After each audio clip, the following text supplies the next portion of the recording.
Zima je stigla, dani su kraći, a temperature padaju. Mnogi ljudi tada primijete da njihove kokoši odjednom nose puno manje jaja, a neke čak potpuno prestanu. Ako i ti imaš taj problem i želiš da tvoje kokoši nastave redovito nositi jaja kroz cijelu zimu kao da je proljeće, ovaj vodič će ti pomoći upravo u tome.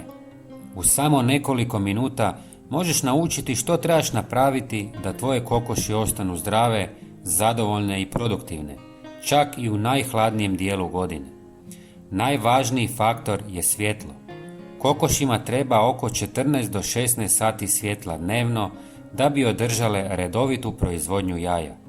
Kada prirodni dan postane prekratak, njihov se unutarnji ritam promijeni i kokoši instinktivno smanjuju nesenje.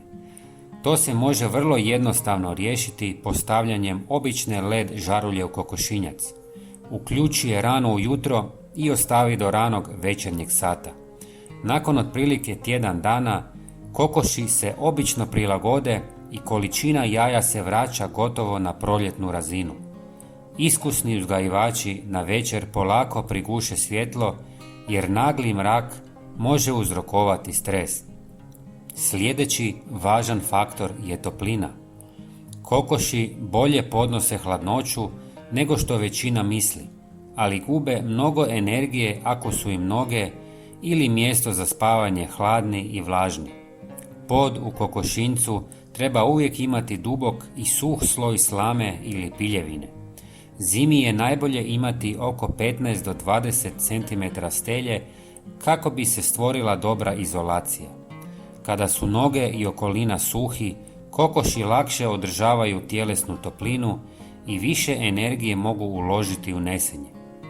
U područjima sa izrazito niskim temperaturama neki uzgajivači koriste malu grijalicu ili infracrvenu lampu, ali samo da temperatura ne padne ispod nule.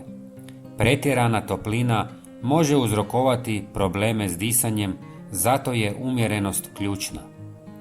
Zimska prehrana igra veliku ulogu u održavanju proizvodnje jaja. Kokoši troše više kalorija kako bi se zagrijale, pa im je potrebna hranjiva i kalorična hrana, posebno ujutro i na večer. U smjesu je dobro dodati kukuruz jer daje dodatnu energiju. Toplo kuhano povrće poput tikve, mrkve ili krumpira pomaže im održati tjelesnu temperaturu i osigurava važne vitamine. Izvor kalcija mora im biti dostupan cijelo vrijeme jer se zimi ljuske jaja često stanjuju. Mljevene ljuske od jaja, kamenac ili školjkašica uvijek bi trebale biti pri ruci kako bi kokoši nadoknadile izgubljeni kalcij. Voda mora biti dostupna u svakom trenutku i ne smije biti ledena. Kad piju manje, odmah manje i nose jaja. Najbolje rješenje su grijane pojilice, ali ako ih nemate, u redu je i nekoliko puta dnevno donijeti toplu vodu. Neki uzgajivači čak podignu pojilicu malo više od poda kako stelja ne bi upadala u nju i zamrzavala oko ruba. Proteini su još jedna česta slaba točka u zimskim mjesecima. Prirodni izvor insekata i svježe trave tada nestaje, pa kokoši lako padnu u manjak proteina.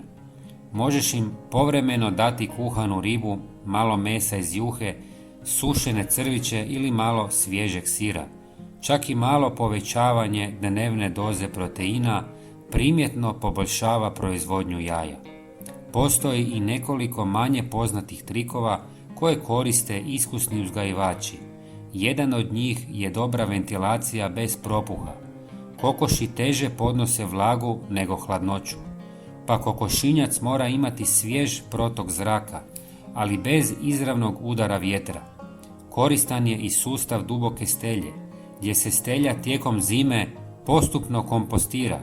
Taj proces stvara blagu toplinu i dobre mikroorganizme koji smanjuju neugodne mirise i pomažu održati prostor suh.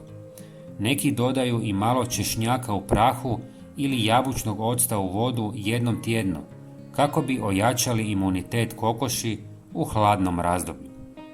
Ako primijeniš ove jednostavne korake, Tvoje će kokoši nesmetano nositi i tijekom zime. Ostaće zdrave, aktivne i dobro raspoložene, a ti ćeš i po najhladnijim jutarnjim temperaturama imati svježa jaja u košari. Prijatelji, napišite mi da u komentarima ako ste poslušali ovaj video do kraja.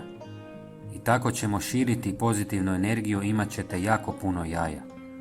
Pozdrav!